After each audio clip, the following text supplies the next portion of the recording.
അങ്ങനെ സൂര്യ മദ്യത്തിന് വേണ്ടി വീണ്ടും മനോജിനെ വിളിക്കുകയാണ്. ഞാൻ ഇന്നലെ മുതൽ ഒരു തുള്ളി മദ്യം പോലും കഴിച്ചിട്ടില്ല, എത്രയും പെട്ടെന്ന് എനിക്ക് കിട്ടണം എന്ന് പറയാണ്. മനോജ് പറയുന്നത്, സാർ അത്രയും അത്യാസന്ന നിലയിലാണോ? ഞാൻ എത്തിക്കാം എന്ന് ഉറപ്പ് കൊടുക്കുകയാണ്. ഇതെല്ലാം ശ്രദ്ധിച്ചുകൊണ്ട് നന്ദിനി റൂമിൽ തൂത്തുവാരിക്കൊണ്ടിരിക്കുകയാണ്. ഫോൺ വെച്ചതിന് ശേഷം സൂര്യ നന്ദിനിയോട് പറയും, നന്ദിനി താൻ നോക്കിക്കോ, ഇന്ന് എനിക്ക് പുതിയ മദ്യം കിട്ടും, അത് കഴിച്ചു കഴിഞ്ഞാൽ ഞാൻ പിന്നെ ഇവിടെ പാറി പറന്ന് നടക്കുകയായിരിക്കും.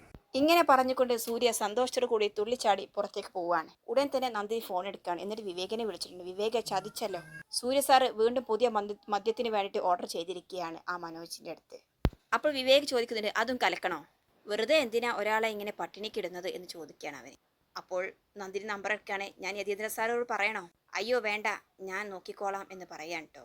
അങ്ങനെ അവർ ഫോൺ കട്ട് ചെയ്യാണ്. ശേഷം കാണിക്കുന്നത് നന്ദിനിയും യതീന്ദ്ര സാറും വിവേകും പതിവ് പോലെ മനോജിനെ കാത്ത് അവിടെ നിൽക്കുകയാണ്. കറക്റ്റ് സമയത്ത് തന്നെ മനോജ് അവിടെ എത്തിച്ചേരാണ്. യതീന്ദ്ര സാർ ചോദിക്കുന്നത്, ഷാർപ്പ് ടൈം ആണല്ലേ? മനോജ് പറയുന്നത്, അതെ സാർ, കസ്റ്റമേഴ്സിന്റെ അടുത്ത് കൃത്യത പാലിച്ചെങ്കിലേ നമ്മുടെ ബിസിനസ് നടക്കുകയുള്ളൂ.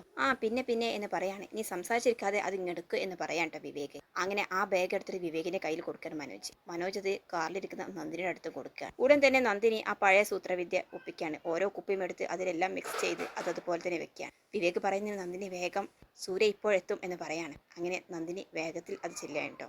അതേസമയം തന്നെ സൂര്യ മനോജ് പറഞ്ഞ സ്ഥലത്തേക്ക് എത്തിക്കൊണ്ടേയിരിക്കുകയാണ്. അങ്ങനെ മദ്യങ്ങളെല്ലാം മിക്സ് ചെയ്തതിന് ശേഷം നന്ദിനി നല്ലതുപോലെ അടച്ച് പഴയതുപോലെ ആ ബാഗിൽ തന്നെ ഇടുകയാണ്. എന്നിട്ട് വിവേകിന്റെ കയ്യിൽ കൊടുക്കുന്നുണ്ട്. വിവേക് അതെടുത്തിട്ട് മനോജിനും കൊടുക്കുകയാണ് കേട്ടോ. മനോജ് പറയുന്നുണ്ട്, അയ്യോ സാറേ, സൂര്യ സാറിന് എന്തൊക്കെയോ സംശയം തോന്നിയിട്ടുണ്ട്. ഇന്ന് എന്നോട് വിളിച്ചപ്പോൾ അങ്ങനെ സൂചിപ്പിക്കുകയും ചെയ്തു. ഇതെങ്ങാൻ സൂര്യ സാർ അറിഞ്ഞാൽ പിന്നെ എൻ്റെ കച്ചവടം തന്നെ അവിടെ പൂട്ടും.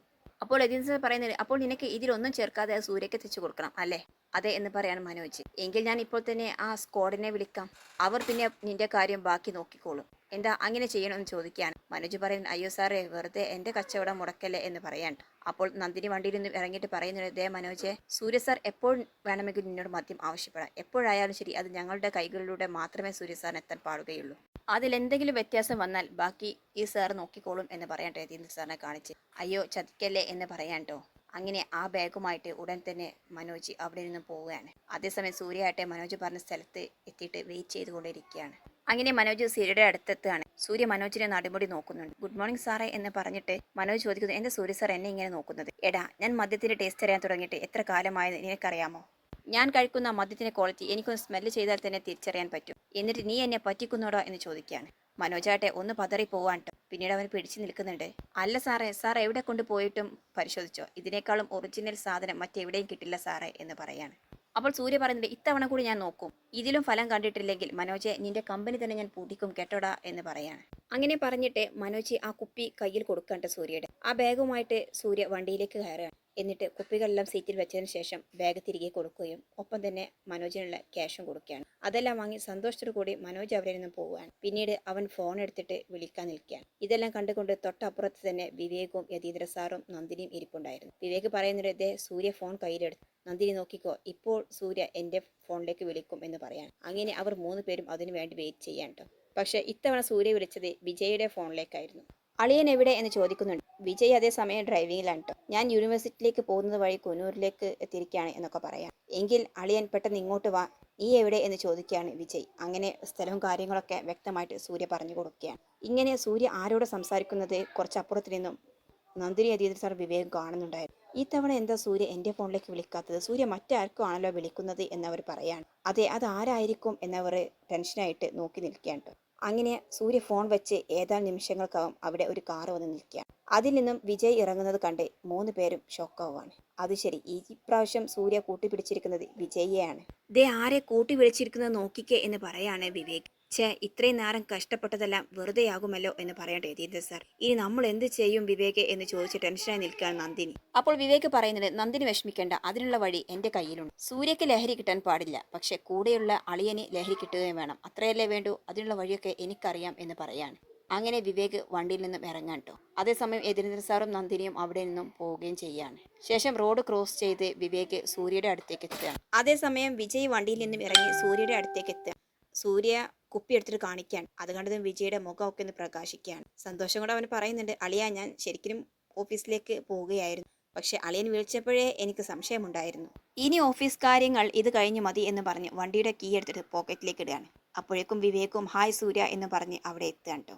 എന്താ സൂര്യ, ഇപ്പോൾ ഞങ്ങളെയൊന്നും വേണ്ട അല്ലേ എന്ന് ചോദിക്കണം വിവേക്. അങ്ങനെയൊന്നുമല്ലടാ, അളിയനും ഞാനും ഒന്ന് കൂടണമെന്ന് വിചാരിച്ചിട്ട് കുറെ ദിവസമായി. ഇപ്പോഴതിനുള്ള അവസരം ഒത്തു കിട്ടിയത്. എന്തായാലും നീ വന്നതല്ലേ, നീ നമുക്ക് 3 പേർക്കും ഒഴുക്ക് എന്ന് പറയാണ്. അങ്ങനെ വിവേക് സന്തോഷത്തോടെ കൂടി വണ്ടിയുടെ ബാക്ക് സീറ്റിൽ പോയിട്ട് അവിടെ നിന്നും ഗ്ലാസും വെള്ളത്തിന്റെ ബോട്ടിലുമൊക്കെ എടുത്ത് മുന്നോട്ട് വരികയാണ് കേട്ടോ. എന്നിട്ട് അവൻ അതിലേക്ക് മദ്യം ഒഴിക്കുകയാണ്. 2 ഗ്ലാസ്സിൽ സൂര്യ കൊടുത്ത മദ്യം ഒഴിക്കുകയാണ്. മറ്റൊരു ഗ്ലാസ്സിൽ വിവേക് അവന്റെ പോക്കറ്റിൽ കരുതിയിരിക്കുന്ന മദ്യം എടുത്തിട്ട് ഒഴിക്കുകയാണ് കേട്ടോ.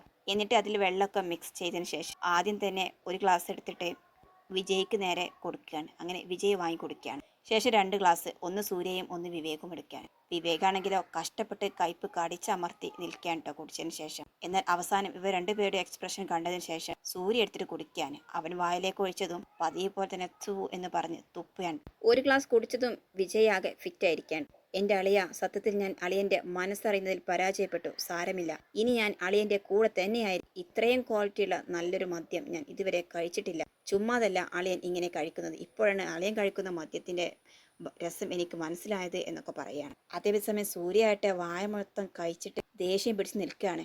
അളിയ, ഇങ്ങനെ മദ്യം ഒന്ന് വേസ്റ്റ് ആക്കരുത്. അളിയൻ എന്താ പറ്റിയത് എന്നൊക്കെ ചോദിക്കുകയാണ് വിജയ്. അങ്ങനെ സൂര്യ വിവേകിനോട് മറ്റേ കുപ്പി എടുത്തിട്ട് ഒഴിക്കാൻ പറയാം. വിവേകാട്ടെ പതിയെ പോലെ തന്നെ ചെയ്യാൻ കേട്ടോ. വിജയ്ക്കുള്ളതിൽ മാത്രം അവന്റെ കയ്യിൽ കരുതിയിരിക്കുന്നത് ഒഴിക്കുകയാണ്. ബാക്കിയുള്ള 2 പേർക്കും പഴയത് തന്നെ ഒഴിക്കുകയാണ് കേട്ടോ.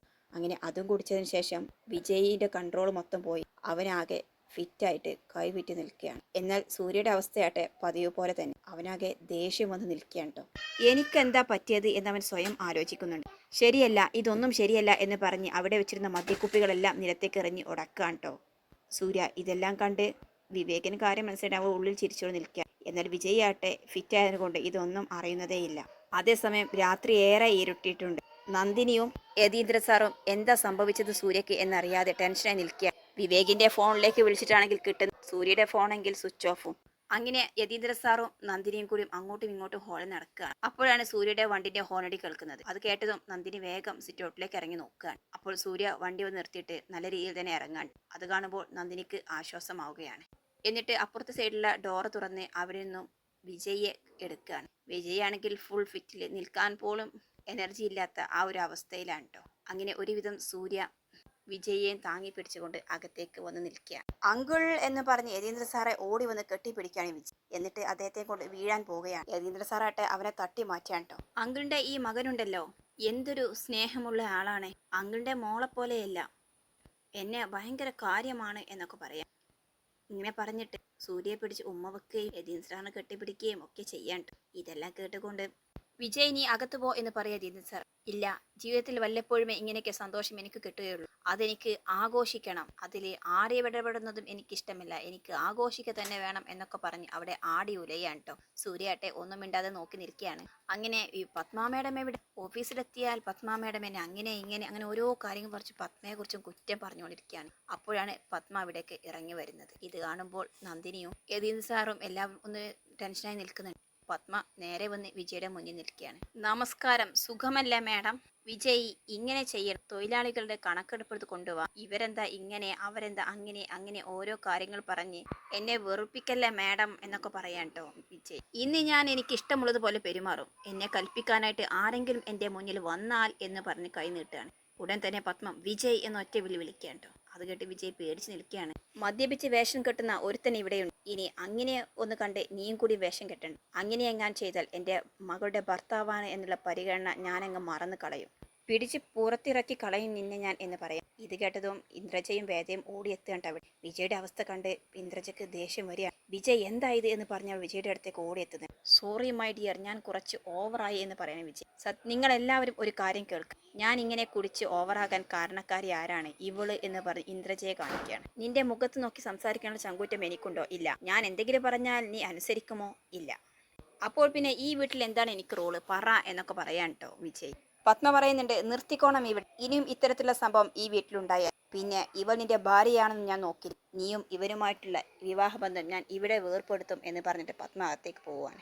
വിജയ് ഇങ്ങ് വന്നേ എന്ന് പറഞ്ഞ് വിജയെ പിടിച്ചു വലിച്ചുകൊണ്ട് ഇന്ദ്രജ അകത്തേക്ക് പോവുകയാണ്. അങ്ങനെ പിന്നാലെ സൂര്യയും അകത്തേക്ക് പോവുകയാണ്. ആ സമയത്ത് നന്ദിനി യതീന്ദ്ര സാറോട് പറയുന്നുണ്ട്, സർ ഇങ്ങനെ നമ്മൾ എത്ര നാൾ പറ്റിച്ചു നടക്കും സൂര്യ സാറിനെ? അപ്പോഴാണ് നന്ദിയുടെ ഫോൺ റിങ് ചെയ്യുന്നത്. അത് നാട്ടിൽ നിന്നും അച്ചമ്മയായിരുന്നു കേട്ടോ. അങ്ങനെ അച്ഛമ്മ ഇവിടുത്തെ വിശേഷങ്ങളൊക്കെ ചോദിക്കുന്നുണ്ട്. സൂര്യമോന് സുഖം തന്നെയല്ലേ മോളെ എന്നൊക്കെ ചോദിക്കുകയാണ്. നന്ദിനി പറയുന്നുണ്ട് സൂര്യ സാറിനൊക്കെ സുഖം തന്നെയാണ്, ഒരു കുഴപ്പവുമില്ല. ഒരേ ഒരു പ്രശ്നമേ ഉള്ളൂ, മദ്യപാനം. അതിപ്പോൾ നിർത്തലാക്കാനുള്ള നെട്ടോട്ടത്തിലാണ് ഞാൻ എന്ന് പറയാൻ. എൻ്റെ മോളെ സൂര്യമോൻ മദ്യം കഴിച്ചെന്നത് പ്രശ്നമുണ്ടാക്കിയെന്ന് ചോദിക്കാൻ. അതൊന്നുമല്ല മുത്തശ്ശി, സൂര്യ സാർ എപ്പോഴും മദ്യത്തിൽ തന്നെ, അതുകൊണ്ട് അതെങ്ങനെയെങ്കിലും നിർത്തലാക്കണം. സൂര്യ സാറിന് നല്ലൊരു മനുഷ്യനാക്കി മാറ്റണം എന്നൊക്കെ പറയാൻ. അച്ഛമ്മ പറയുന്നുണ്ട് അതെന്തായാലും മോള് ഉദ്ദേശിക്കുന്നത് ശരി തന്നെയാണ്. മോളെക്കൊണ്ട് അതിന് പറ്റുമെങ്കിൽ അത് തന്നെയായിരിക്കും നീ ആ കുടുംബത്തിന് ചെയ്യുന്ന വലിയൊരു ഉപകാരം എന്ന് പറയാണ്. അതിന് ഞാൻ ഓരോ വഴികൾ നോക്കുന്നു, പക്ഷെ എന്ത് ചെയ്യാനാ മുത്തശ്ശി, എപ്പോഴാണ് അത് പാളിപ്പോവുക എന്ന് അറിയില്ലല്ലോ എന്നൊക്കെ പറയാൻ. മുത്തശ്ശി പറയുന്നുണ്ട് മോളെ, ഇവിടെ നമ്മുടെ നാട്ടിലൊക്കെ ഒരു നാട്ടുമരുന്നുണ്ട്. മദ്യത്തിന് അടിമയാക്കിയവരെ അത് കൊടുത്താൽ ഒരുപാട് മാറ്റമുണ്ടായിട്ടുണ്ട് എന്നാണ് ഞാൻ കേട്ടിട്ടിരിക്കുന്നത്.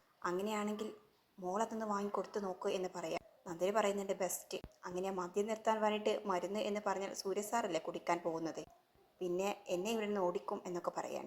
എന്തായാലും മോളൊന്ന് ശ്രമിച്ചു നോക്ക് എന്ന് പറയുന്നുണ്ട്. പിന്നീട് കാണിക്കുന്നത് അടുത്ത ദിവസം രാവിലെയാണ്. നന്ദിനി യതീന്ദ്ര സാറിൻ്റെ അടുത്തേക്ക് വരുന്നുണ്ട്. എന്നിട്ട് സാറിനോട് ആ നാട്ടുമരുന്നിനെ കുറിച്ച് ചോദിക്കുകയാണ്. അപ്പോൾ യതീന്ദ്ര സാർ പറയുന്നുണ്ട് മോൾ പറഞ്ഞത് ശരിയാണ്, അങ്ങനെ ഒരു നാട്ടുമരുന്നിനെ കുറിച്ച് ഞാനും കേട്ടിട്ടുണ്ട്. അത് കഴിച്ചാൽ നല്ല ഫലമുണ്ടെന്നും അറിഞ്ഞിട്ടുണ്ട്. പക്ഷേ സൂര്യയുടെ കാര്യത്തിലായതുകൊണ്ട് എനിക്ക് വലിയ പ്രതീക്ഷയൊന്നുമില്ല. അവനത് കുടിക്കോ എന്നുള്ള കാര്യത്തിൽ സംശയമുണ്ട് എന്ന് പറയാൻ. നന്ദിനി പറയുന്നുണ്ട് അങ്ങനെ മരുന്നിന് മുത്തശ്ശി പറഞ്ഞപ്പോഴേ ഞാൻ അതിനെക്കുറിച്ച് ആലോചിച്ചത്. എന്തായാലും സാർ ഞാൻ ആ വഴിക്കൊന്ന് നീങ്ങട്ടെ എന്ന് ചോദിക്കാൻ. മോൾക്ക് ഇതിൽ ഉറച്ച വിശ്വാസമുണ്ടെങ്കിൽ മോൾ തന്നെ ട്രൈ ചെയ്യൂ എന്ന് പറയാൻ. അങ്ങനെയാണെങ്കിൽ ഞാൻ ആരതിയും കൂട്ടി പുറത്ത് ഷോപ്പിൽ പോയി വാങ്ങിക്കട്ടെ എന്ന് ചോദിക്കുന്നുണ്ട്. ഇതെല്ലാം അപ്പുറത്തു നിന്നും കനക കേൾക്കേണ്ട. അവൾ ഉടൻ തന്നെ മിത്രയെ വിളിച്ചറിയിക്കുകയാണ്. സൂര്യസാറിന്റെ മദ്യപാനം നിർത്തലാക്കാനുള്ള പരിപാടിയിലാണ് ഇപ്പോൾ നന്ദിനി. അവളെ ഏതൊരു നാട്ടുമരുന്നിനെ കുറിച്ചൊക്കെ പറയുന്നത് ഞാൻ കേട്ടു. അത് വാങ്ങിക്കാൻ വേണ്ടി പുറത്തു പോകാൻ നിൽക്കുകയാണ് എന്ന് പറയാം. മിത്ര പറയുന്നുണ്ട് എന്തായാലും നീ അത് കേട്ട് നന്നായി. സൂര്യയുടെ മദ്യപാനം ഒരിക്കലും നിർത്താൻ പാടില്ല. അങ്ങനെയായാൽ എൻ്റെ പ്ലാനുകളെല്ലാം തകരും. അവൻ ഒരു മദ്യത്തിന് അടിമ തന്നെയായിരിക്കും. അതുകൊണ്ട് നന്ദിനി കൊടുക്കുന്ന നാട്ടുമരുന്ന് സൂര്യക്ക് ഫലിക്കാൻ പാടില്ല എന്ന് പറയാം. അപ്പോൾ അതെങ്ങനെയെന്ന് ചോദിക്കുന്നുണ്ട് കനക. അപ്പോൾ അതിന് വേണ്ടിയിട്ടുള്ള കാര്യങ്ങളെല്ലാം പറഞ്ഞു കൊടുക്കുകയാണ് കേട്ടോ മിത്ര. ശേഷം കാണിക്കുന്നത് നന്ദിനിയും ആരതിയും കൂടി ആ നാട്ടുമരുന്ന് വാങ്ങാൻ വേണ്ടി ഒരു ഷോപ്പിൽ പോവുക. അവരെ പിന്നാലെ തന്നെ ഫോളോ ചെയ്ത് കനക എത്തുന്നുണ്ട്. അങ്ങനെ അവർ അതെല്ലാം വാങ്ങിച്ചതിന് ശേഷം വീട്ടിലേക്ക് തിരികെ എത്തുകയാണ്. അങ്ങനെ മിത്രയുടെ പ്ലാൻ പ്രകാരം അവരും ഒരു നാട്ടുമരുന്ന് വാങ്ങിക്കാൻ കേട്ടോ.